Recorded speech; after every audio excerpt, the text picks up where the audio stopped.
look at this game. Look at this footage. Just look at it.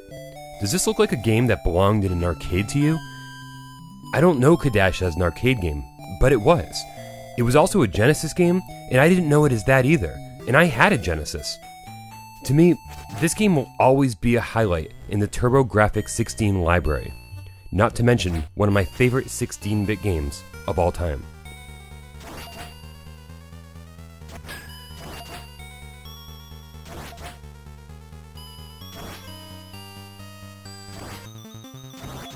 Taito released this TurboGrafx16 version in 1991, 2 years after they brought it to the arcade.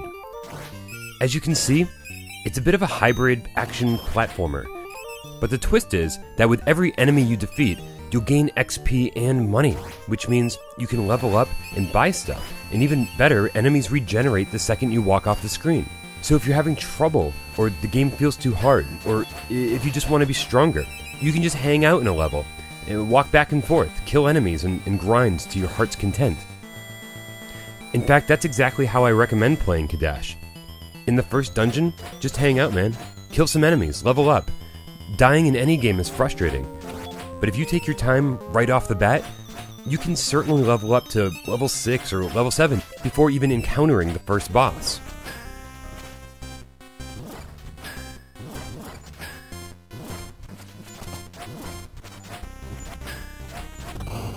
Is it cheating? Well, no, not if they let you do it. The enemies respawn and continue to reward you for every kill. This was obviously a game design decision inspired by more traditional RPGs, but ultimately, it's up to you. You can make Cadash as easy or as difficult as you want.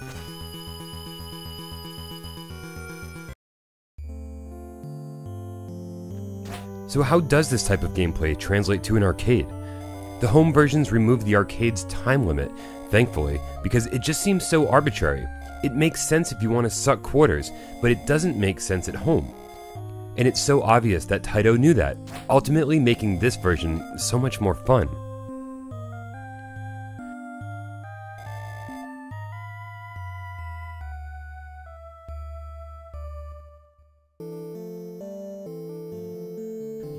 So what is Cadash really?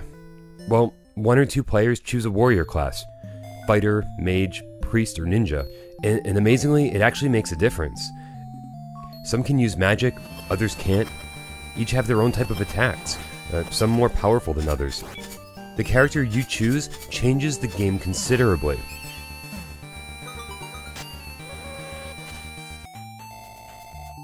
Next, the Inconsequential Story sets you on your quest, and over the course of the next 2 hours, you'll discover a few towns with inns and shops with weapons and armor and potions to buy. And even if you talk to every single townsperson, you'll never get bogged down with a ton of text. You'll always be pushing forward, you'll always be making progress. It's the right balance of everything.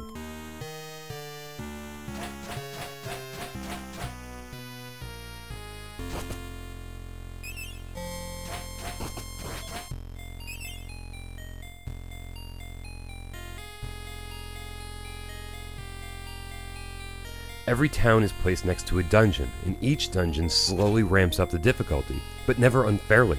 Sometimes you'll get a little bit lost, but it never takes too long to find your way again.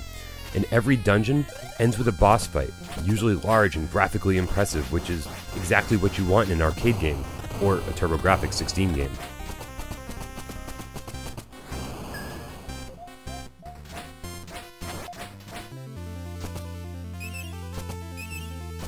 And yes, I know I glossed over the fact that it's a 2-player co-op game if you want it to be, which is fairly uncommon, but extremely welcome on the TurboGrafx.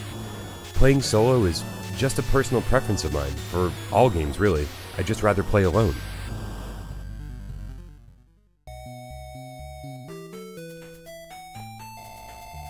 If you're a fan of retro games, there's a lot to like here. The only downside is that it used to be really affordable. And while I don't want to get too bogged down with the overinflated cost of collecting video games, this one is starting to get really expensive. Can we all just agree to blame Kanye?